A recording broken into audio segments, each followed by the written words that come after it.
Hola, ¿qué tal? Buenas tardes, compañeros y asesor. Mi nombre es Edwin Arzate Almaraz, con número de matrícula 2101-9069. Estoy realizando el reto 5, que es aplicación práctica de la norma a los contratos mercantiles internacionales. El nombre del módulo es Sociedad y Contratos Mercantiles, la licenciatura es en Derecho y el nombre de mi asesor es el asesor Alfredo Hernández Pérez. La fecha de elaboración pues es el día de hoy, que es día viernes 12 de diciembre del 2022. Me tocó realizar este reto que expone el siguiente caso. El hospital Caminemos Juntos, ubicado en España, celebró un contrato con el laboratorio Collins and Phillips, ubicado en Nueva Zelanda. El objeto del contrato fue la adquisición de una caja de material de uso quirúrgico, que fueron 10 camas de hospital, 5 máquinas de oxígeno y una caja de apósitos y banditas adhesivas que el laboratorio entregaría al hospital. Las negociaciones se hicieron mediante intercambio de correo electrónico. El precio pactado de la mercancía fue por la cantidad de 2 millones de pesos y culminó con la firma electrónica del contrato el día 30 de enero del 2020. Se estableció como tiempo máximo de entrega de la mercancía 3 meses. En el mes de junio del 2020, al llegar la mercancía, el personal del hospital revisa la entrega y hace las siguientes anotaciones. Se recibió una caja de material de uso quirúrgico, una caja de abatelenguas y aplicadores, 4 máquinas de oxígeno y el embalaje de 3 de las 5 camas de hospital estaban defectuosas. La primera pregunta aquí en este reto es: ¿qué tipo de contrato mercantil se celebraron las partes? Y el contrato o el tipo de contrato mercantil que celebraron fue, realizaron un contrato de compraventa internacional, el cual recordemos que el contrato de compraventa internacional es un acuerdo entre un comprador y un vendedor en países distintos. Se trata de una figura cada vez más común, ya que la globalización ha hecho que la compraventa internacional se convierta en un habitual en las empresas, puesto que es la forma que tienen de internacionalizarse y operar por todo el mundo. En este caso, el contrato que realizó el hospital pues fue el que estaba estipulado en España, que se realizó también pues en otro país distinto, que fue en Nueva Zelanda. Entonces los dos países tuvieron que ver en este contrato internacional, que de acuerdo entre estas dos partes hay un importador y un exportador, domiciliados en dos países distintos, que se comprometen al intercambio de una mercancía por el pago de un precio. Entonces, en este caso se hizo un contrato de compraventa internacional, donde se iba a exportar lo que es material quirúrgico, con tal de pues pagar un precio, ¿verdad?, que fue hacia el hospital. La segunda pregunta fue: ¿el contrato se puede considerar de carácter internacional y por qué? Y la pregunta es: ¿sí se puede considerar de carácter internacional este contrato, ya que se basa en un acuerdo entre dos partes, que en este caso son dos países distintos, que es un importador y un exportador, como hace un momento lo explicaba, que están domiciliados en dos países distintos y que se comprometen a intercambio de mercancía por el pago de un precio?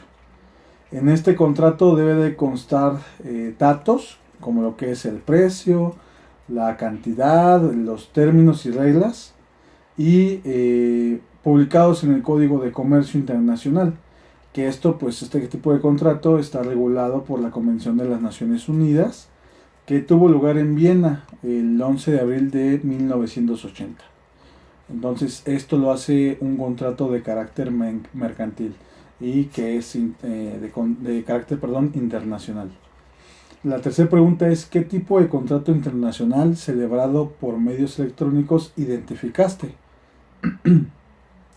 Las que yo identifiqué es una contratación electrónica indirecta, ya que en este tipo de contratación de comercio electrónico el producto no puede ser disfrutado directamente en la compra. El producto de servicios en contra de la red o realizado por la red y la formación del acuerdo se producen también en INI, que incluso también el pago es a través de INI. La transacción y las prestaciones de servicios simplemente serán hasta forma física, que tardará un poco.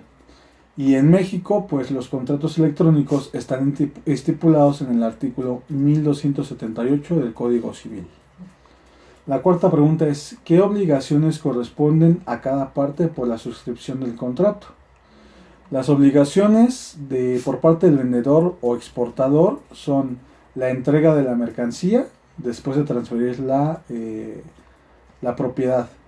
La segunda obligación es hacer la entrega de los documentos relacionados con la mercancía, tal y como se han establecido en el contrato de compraventa internacional y en el convenio de Viena. Y pues otra obligación es el transporte, si así se acordara en el contrato, y la identificación de las mercancías. Y pues por parte del comprador o importador, una de las obligaciones es el pago de la mercancía y después el recibimiento de la misma.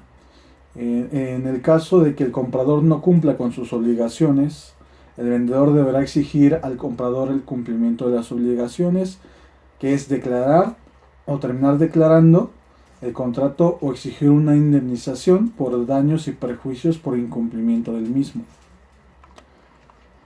La quinta pregunta es, las partes no señalaron legislación alguna, entonces, ¿cuál debe aplicarse? Existen distintos instrumentos internacionales enfocados en la regulación de los contratos internacionales, como lo son el convenio de la ley aplicable a las obligaciones contractuales, la Convención de Naciones Unidas sobre los contratos de compraventa internacional de mercaderías. Una de ellas también es la Convención Interamericana sobre el derecho aplicable a los contratos internacionales del 94, o bien los principios del Instituto Internacional para la Unificación del Derecho Privado sobre los contratos internacionales desde el 94, y la Ley Modelo de la Comisión de las Naciones Unidas para el Derecho Mercantil Internacional sobre el comercio electrónico del 96, el cual, no obstante, en este caso se puede aplicar lo que es el convenio, la Convención, de las Naciones Unidas sobre los contratos de compraventa internacional de mercaderías. Esto si nos apegamos a su artículo primero, mismo que menciona en qué casos aplica, y a mi parecer sí aplica en este caso. ¿De acuerdo? La otra pregunta es, considerando que la recepción de la mercancía no fue acorde a lo que se celebró en el contrato, ¿qué opciones crees que tenga el hospital frente al contrato? Y bueno, en caso de que el hospital aún no haya realizado el pago de la mercancía, hay que aclarar, el hospital puede prescindir el contrato. Esto de acuerdo al artículo 73 de la Convención de las Naciones Unidas sobre los contratos de compraventa internacional de mercaderías, que contiene las razones por las cuales se puede resolver el contrato y el incumplimiento de las obligaciones de una de las partes. Es en estas las razones, ¿no? En caso de que el pago sí se haya efectuado por parte del hospital, el hospital puede solicitar una indemnización. Esto de conformidad con los artículos del 74-77 de la Convención de las Naciones Unidas sobre los contratos de compraventa internacional de mercaderías. Y la última pregunta es, ¿crees que procede la cancelación del contrato? Si ambas partes así lo acordasen, sí es posible y se procede a la cancelación del mismo.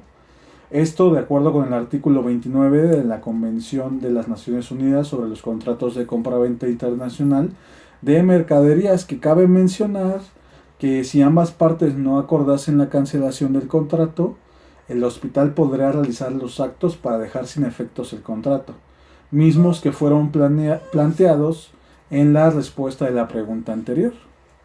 Y por último, y a forma también de conclusión, enuncia qué cláusulas es que podrían ser aplicables en el contrato celebrado entre el hospital Caminemos Juntos y el laboratorio Collins and Phillips. En este caso yo considero que son 3 cláusulas esenciales que deberían de haber colocado en este contrato, el primero es la descripción del objeto del contrato, así como las consecuencias en caso de que la misma no coincida con los artículos que se debe de recibir del comprador, que en este caso fue ese del hospital que veníamos juntos. La segunda cláusula que yo podría contemplar es el plazo para que el comprador realice el pago, ya que no se sabe si a ciencia cierta, si al momento de recibir la mercancía se realizó un pago. No comenta esto en el caso. Y la última cláusula, y no menos importante, es la resolución de controversias, es decir, que en caso de incumplimiento de una de las partes, ambas puedan negociar cómo es que solucionar el problema antes de que concedan los problemas, antes de que comiencen los problemas legales. Entonces, esta es una parte importante para la resolución de conflictos. Entonces, pues esto sería todo de mi parte. Agradezco a mi asesor y agradezco a mis compañeros por haber visto este video. Que tengan un excelente día.